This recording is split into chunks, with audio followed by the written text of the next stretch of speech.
السلام علیکم ورحمۃ اللہ وبرکاتہ۔ الحمدللہ رب العالمین والعاقبۃ للمتقین والصلاۃ والسلام علی سید الانبیاء والمرسلین اما بعد۔ حضرات و ناظرین اور سامعین، کتاب الطہارہ کے تحت برتنوں کے حوالے سے ہماری بات چل رہی ہے کہ کون سے برتن جائز ہیں، کون سے برتن استعمال نہیں کیے جا سکتے۔ آپ کو معلوم ہے کہ پچھلے ادواروں میں زمانوں میں جو کھال ہوتی تھی جانور کی، اس کھال کو دباغت سے گزار کر، یوں کہہ لیں کہ ایک مرحلے سے گزار کر اس کا کوئی مشکیزہ بنا لیا جاتا تھا، یا اس کا کوئی بھی ایسا برتن جو استعمال کے قابل ہوتا ہے وہ بنا لیا جاتا تھا۔ ہمارے دور میں تو آج کل اس کے لیے جیکٹیں، بیگ یا دوسری چیزیں، لیدر وغیرہ بنا لیا جاتا ہے۔ تو اب مسئلہ اپنی جگہ موجود ہے کہ اب اگر کوئی جانور اس کی کھال اس کو رنگ لیا جائے، اس کو عربی میں کہتے ہیں دباغت دینا، تو کیا وہ اس سے پاک ہو جاتی ہے؟ تو سیدنا عبداللہ بن عباس رضی اللہ عنہما روایات کے مطابق مفسر قرآن ہیں،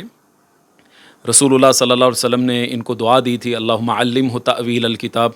کہ اے اللہ عبداللہ کو قرآن کی تفسیر کا علم سکھا۔ تو یہ بھی ان صحابہ میں شمار ہوتے ہیں جو نوجوان تھے اور اپنی زندگیاں ساری اللہ کی راہ میں وقف کر دی، دین سیکھنے اور سکھانے میں اپنا وقت گزارا، جو ہمارے لیے مشعل راہ ہیں اور قابل اتباع ہیں۔ مشہور ہے کہ سیدنا عمر فاروق رضی اللہ تعالی عنہ نے، جو ان کی کابینہ تھی، جو کیبنٹ تھی ان کی، اس میں سب صحابہ بزرگ تھے اور عبداللہ بن عباس جوان تھے۔ تو یہ ایک اعتراض پیدا ہوا کہ ہمارے بچے بھی جوان ہیں تو وہ اس کابینہ میں شامل کیوں نہیں ہیں؟ تو سیدنا عمر فاروق رضی اللہ تعالی عنہ نے اس کا جواب اس انداز کے ساتھ دیا کہ ایک اجلاس بلایا اور صحابہ کرام رضوان اللہ علیہ مجمعین سے پوچھا کہ سورۃ النصر اذا جاء نصر اللہ والفتح میں کس چیز کی طرف اشارہ ہے؟ تو اکثریت کا یہی کہنا تھا کہ اس میں غلبہ اسلام کی طرف اشارہ ہے۔ تو سیدنا عبداللہ بن عباس رضی اللہ تعالی عنہما سے جب پوچھا گیا تو وہ فرمانے لگے کہ اس صورت میں نبی علیہ الصلوۃ والسلام کی دنیا سے جانے کا اشارہ تھا کہ آپ علیہ السلام دنیا سے جانے والے ہیں، کیونکہ جب مشن مکمل ہو گیا تو پھر صاحب مشن بھی وہ چلے گئے۔ تو سیدنا عمر فاروق رضی اللہ تعالیٰ عنہ فرمانے لگے کہ میں بھی یہی موقف رکھتا ہوں، اور صحابہ سے کہا کہ میں نے اسی وجہ سے عبداللہ کو اپنی مجلس میں شامل کیا ہوا ہے کہ باوجود اس چیز کے کہ یہ نوجوان ہیں، لیکن اللہ تعالیٰ نے ان کو جو عقل سے نوازا ہے وہ بزرگوں والی عقل سے نوازا ہے۔ تو بہرکیف یہ مفسر قرآن ہیں، خود بیان کرتے ہیں کہ میں ایک رات رسول اللہ صلی اللہ علیہ وسلم کی خدمت میں حاضر ہوا، کیونکہ نبی علیہ السلام کی زوجہ جو میمونہ رضی اللہ عنہا تھی وہ آپ کی خالہ لگتی تھیں، تو یہ وہاں پہ رات اسٹے کیا نبی علیہ السلام کے پاس، اور کہا کہ میں آپ کی رات کی عبادت کے بارے میں جاننا چاہتا ہوں کہ آپ رات کو عبادت کیسے کرتے ہیں۔ تو سیدنا عبداللہ بن عباس رضی اللہ تعالیٰ عنہ فرماتے ہیں کہ نبی علیہ السلام آدھی رات اٹھے اور آپ نے اٹھ کر یوں اس انداز کے ساتھ اپنے چہرہ انور پر ہاتھ پھیرا، گویا کہ سستی دور کرنے کے لیے، اور پھر آپ نے سورۃ آل عمران کا جو آخری رکوع ہے، ان فی خلق السماوات والارض واختلاف اللیل والنہار لآیات لأولی الالباب، یہ 10 آیات بنتی ہیں، ان آیات کی آپ نے تلاوت کی۔ پھر اس کے بعد آپ قضائے حاجت کے لیے تشریف لے گئے اور میں نے آپ کے لیے پانی کا انتظام کیا۔ تو اور یہ خدمت بغیر بتائے یا پوچھے کی گئی ہے، پوچھا نہیں گیا کہ میں آپ کی خدمت کروں یا نہ کروں، بلکہ بغیر پوچھے خدمت کی۔ تو نبی علیہ السلام نے اس موقع پر سیدنا عبداللہ کو تہجد کے وقت میں دعا دی تھی۔ تو یہاں سے یہ بھی ہمیں ایک نسخہ ملتا ہے کہ خدمت اس کے لیے اجازت کی ضرورت نہیں ہوتی۔ بعض کا ہم پوچھتے ہیں جی ہم آپ کی خدمت کر سکتے ہیں؟ تو خدمت کسی کی بھی ہو، استاد کی ہو، خطیب صاحب کی ہو، امام صاحب کی ہو، والدین کی ہو، اس کے لیے اجازت ضروری نہیں ہے۔ آپ جو ان کی خدمت کر سکتے ہیں جس انداز کے ساتھ بھی، لازمی نہیں ہے کہ وہ پیسوں کے ذریعے خدمت ہو سکتی ہے، اور بھی کئی انداز کے ساتھ خدمت ہو سکتی ہے۔ ان کا کوئی کام کروا کے دیا جا سکتا ہے، جہاں آپ کا کوئی تعلق ہے، آپ اپنا تعلق استعمال کر کے ان کے لیے کوئی پریشانی بنی ہے، آپ وہ پریشانی حل کروا کے دے سکتے ہیں۔ الغرض خدمت جو ہے وہ اس کے لیے اجازت کی ضرورت نہیں ہوتی۔ تو عبداللہ بن عباس رضی اللہ عنہما نے بھی اپنی پوری جوانی اللہ کے دین کے لیے وقف کی، اور نوجوانوں کے لیے ایک وہ روشن چراغ وہ چلا کے گئے دنیا میں کہ ہم اس جوانیوں کو اس انداز کے ساتھ بھی اپنی گزار سکتے ہیں۔ بیان کرتے ہیں کہ رسول اللہ صلی اللہ علیہ وسلم نے فرمایا اذا دبغ الإحاب فقد طہر، کہ جب چمڑے کو دباغت دے لی جاتی ہے اس کو ایک مرحلے سے گزار کر تو وہ پاک ہو جاتا ہے اور وہ استعمال کے قابل ہوتا ہے۔ اگلی حدیث میں ہے کہ ایما احابن، کوئی بھی چمڑا، تو اس سے بعض علماء نے یہ ایک نقطہ لیا کہ وہ چاہے حرام جانور بھی ہو تو اس کا بھی کھال استعمال میں لائی جا سکتی ہے، لیکن نہیں، شارح جو حدیث کی جنہوں نے شرح لکھی ہے ان کا یہ کہنا ہے کہ اس سے مراد یہ ہے کہ جو حلال جانور ہیں، جو معقول اللحم یعنی جن کا گوشت کھایا جاتا ہے، صرف انہی جانوروں کا جو چمڑا ہے وہ استعمال میں لایا جا سکتا ہے۔ اگلی حدیث یہ ہے مسئلہ کہ اگر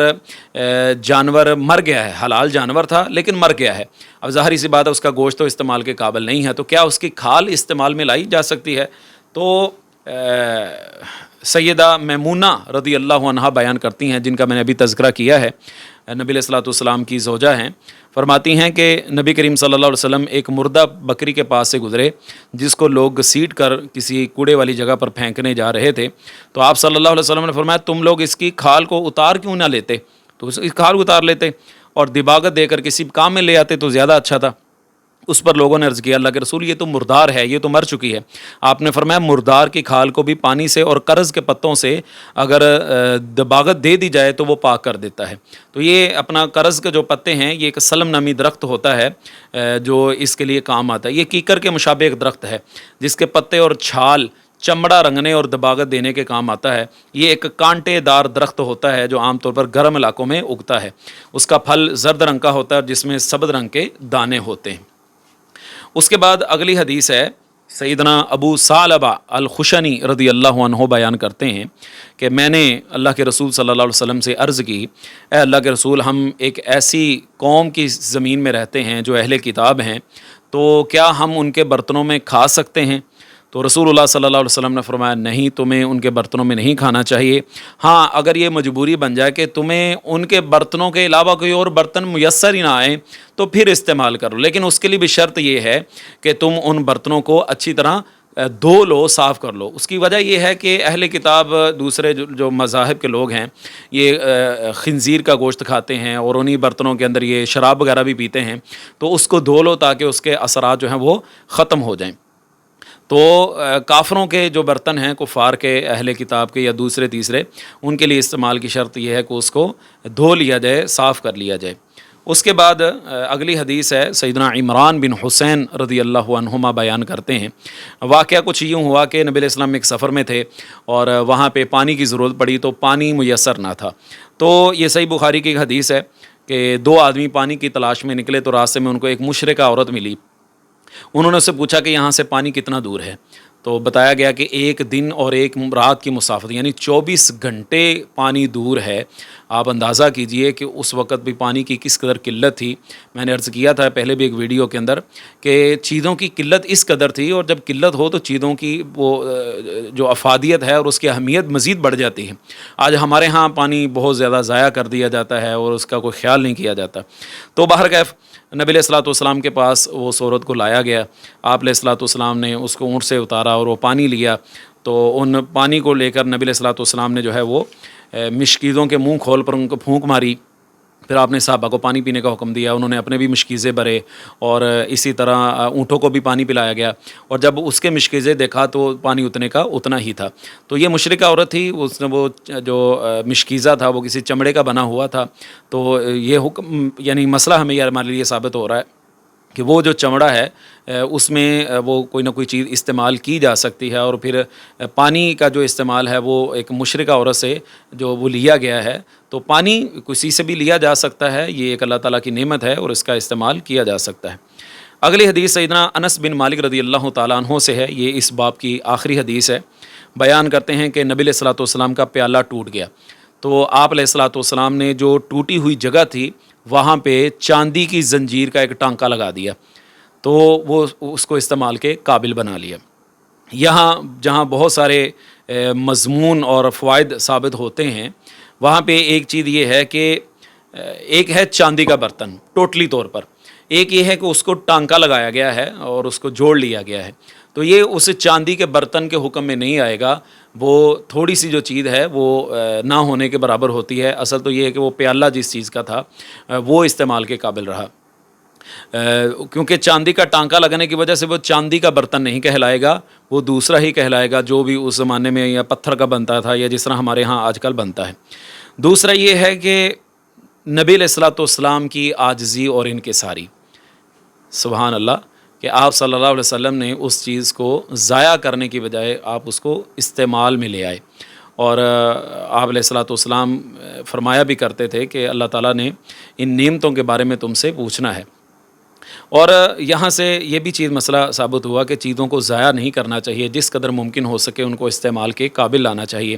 ہمارا یہ بڑا المیہ ہے کہ ہم یعنی چیز ابھی موجود ہوتی ہے اور استعمال کے قابل ہے، اس سے فائدہ اٹھایا جا سکتا ہے، لیکن ہم اس کو پھینک دیتے ہیں